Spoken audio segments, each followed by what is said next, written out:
NDA की नई सरकार भले ही बनने जा रही हो, लेकिन केंद्र में बनने वाली सरकार में किंग मेकर की भूमिका में कोई है तो वो है नीतीश कुमार और चंद्रबाबू नायडू। इन दोनों के बिना यानी सहारे के बिना एनडीए का सरकार बनना मुश्किल हो जाएगा। अब ये बात इनको भी बखूबी पता है, इसलिए तो इन दोनों नेताओं ने अपनी अपनी डिमांड बीजेपी के सामने रखी। वैसे तो इनके कई अरमान हैं, मंत्री पद चाहिए, ये मंत्रालय चाहिए, वगैरह वगैरह। इसके अलावा बिहार के वर्तमान और आंध्र प्रदेश के पूर्व मुख्यमंत्री ने अपने अपने राज्यों के लिए विशेष राज्य के दर्जे की मांग की।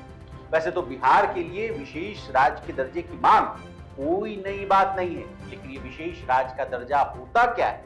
क्या बिहार की बरसों की मांग अब पूरी हो जाएगी? संविधान में इसके क्या प्रावधान है? किन किन राज्यों को अब तक विशेष राज्य का दर्जा मिला है? और अंतिम में अगर बिहार को मिल भी गया विशेष राज्य का दर्जा, तो बिहार जैसे पिछड़े राज्य को क्या क्या फायदा मिलेगा, जानेंगे सब कुछ आज की इस रिपोर्ट। नमस्कार, आप देख रहे हैं लोकमत हिंदी और मैं हूं आपके साथ विशाल शर्मा। सबसे पहले बिहार को विशेष राज्य का दर्जा मिला तो क्या क्या फायदा होगा, इससे कहानी की शुरुआत करें। विशेष श्रेणी का दर्जा पाए राज्यों को कई लाभ मिलते हैं। इन राज्यों को बढ़ी हुई फंडिंग मिलती है। आर्टिकल 371 के जरिए राज्यों के लिए विशेष प्रावधान कर यानी टैक्स, उनकी विरासत और स्थानीय लोगों के अधिकारों को बचाया जाता है। विशेष राज्य का दर्जा मिलने पर किसी राज्य को खास छूट के साथ ही खास अनुदान भी मिलता है। देश में योजना आयोग के समय तो केंद्र सरकार के कुल योजनागत खर्च का लगभग 30% हिस्सा इन्हीं राज्यों को मिल जाता था। अब इस धन को खर्च करने के लिए भी विशेष राज्यों को छूट, यानी केंद्र से दी गई धनराशि किसी एक फाइनेंशियल ईयर में पूरी तरह से खर्च नहीं हो पाती थी तो वो अगले फाइनेंशियल ईयर के लिए जारी कर दी जाती थी। अमूमन किसी एक फाइनेंशियल ईयर में जारी राशि खर्च नहीं होने पर पैसा जो है लैप्स हो जाता। इसके अलावा विशेष राज्यों को कर्ज स्वैपिंग स्कीम और कर्ज राहत योजना का लाभ भी मिलता। इन सब का उद्देश्य ऐसे राज्यों में विकास यानी डेवलपमेंट को आगे बढ़ाना होता है। इनके अलावा विशेष राज्य का दर्जा मिलने पर वहां चलने वाली केंद्रीय योजनाओं में केंद्र सरकार की भागीदारी भी बढ़ जाती है। राज्य के उद्योगों को कर यानी टैक्स में राहत मिलती है, जिनमें एक्साइज और कस्टम ड्यूटी भी शामिल है। केंद्र सरकार की ओर से इन राज्यों के लिए विशेष पैकेज तैयार किए जाते हैं, जिससे वहां विकास जो डेवलपमेंट की जो गति है उसको मिल सके। इसमें केंद्र सरकार विशेष राज्य को जो धनराशि देती है उसमें 90% अनुदान होता है। केवल 10% राशि ही इन राज्यों को कर्ज के रूप में दी जाती है। इस 10% राशि पर ब्याज भी नहीं लगता है, ये बात और भी जान लीजिए।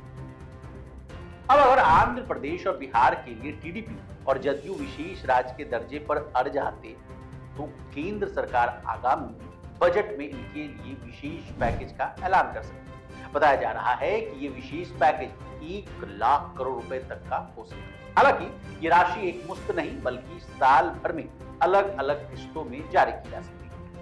अब जिस स्पेशल कैटेगरी स्टेटस की बात की जा रही है वो क्या चीज है, ये जानिए। साल 1969 में भारत के 5वें वित्त आयोग की सिफारिश पर कुछ राज्यों के लिए स्पेशल कैटेगरी स्टेटस की शुरुआत की गई। केंद्र सरकार ने उन राज्यों के विकास के लिए सहायता का प्रावधान किया जो सामाजिक, आर्थिक या भौगोलिक रूप से पिछड़े हुए। किन किन शर्तों पर एससीएस यानी स्पेशल कैटेगरी स्टेटस का दर्जा मिलता है ये भी जानें। राज्य का पहाड़ी और दुर्गम भूभाग यानी पार्ट होना चाहिए, जनसंख्या घनत्व कम होना चाहिए, जनजातीय आबादी ज्यादा होनी चाहिए, इंटरनेशनल बॉर्डर्स के साथ एक रणनीतिक स्थान होना चाहिए, आर्थिक और इंफ्रास्ट्रक्चर के आधार पर राज्य जो है पिछड़ा होना चाहिए। इसके अलावा राज्य का जो फाइनेंस का सिस्टम है अलाभकारी प्रवृत्ति का होना चाहिए, यानी आसान भाषा में कहें तो नुकसान की स्थिति में होना चाहिए। अब किन किन राज्यों को अब तक विशेष राज्य का दर्जा मिल चुका है ये जानकारी भी आपको होनी चाहिए। असम, मेघालय, मणिपुर, हिमाचल प्रदेश, तेलंगाना, पूर्वोत्तर के राज्यों समेत अभी तक 11 राज्यों को विशेष श्रेणी का दर्जा दिया गया। बता दें राज्यों को विशेष श्रेणी का दर्जा मिलने पर स्पेशल पैकेज भी दिया जाता है।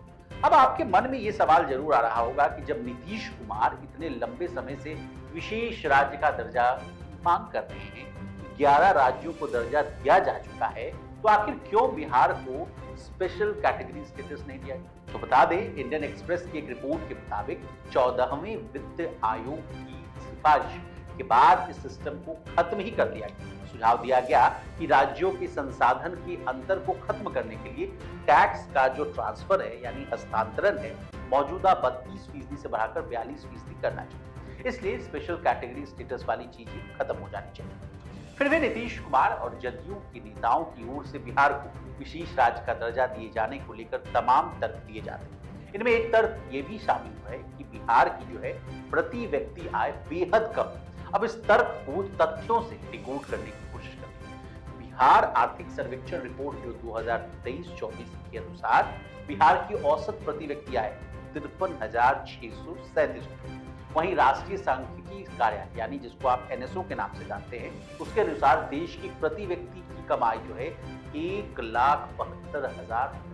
इसके अलावा देश के तमाम इंडिकेटर्स में बिहार जो है निचले पायदान पर है। इसलिए बिहार विशेष राज्य के दर्जे की मांग लगातार करता है। अब आंध्र प्रदेश वाला मामला समझ लीजिए। तेलंगाना जब आंध्र प्रदेश से अलग हुआ तब राजस्व के नुकसान की भरपाई के लिए केंद्र की यूपीए सरकार ने आंध्र प्रदेश को स्पेशल कैटेगरी स्टेटस देने का वादा किया था। 2014 में सरकार बदल गई। नरेंद्र मोदी की एनडीए सरकार से चंद्रबाबू नायडू और वाईएस जगनमोहन रेड्डी ने एससीएस यानी स्पेशल कैटेगरी स्टेटस की अपील की। चंद्रबाबू नायडू 2014 से 2019 तक राज्य के सीएम रहे। वहीं 2019 से 2024 तक वाईएस जगनमोहन रेड्डी यहाँ के मुख्यमंत्री। एक बार फिर से 2024 में चंद्रबाबू नायडू का मुख्यमंत्री बनना तय हो गया।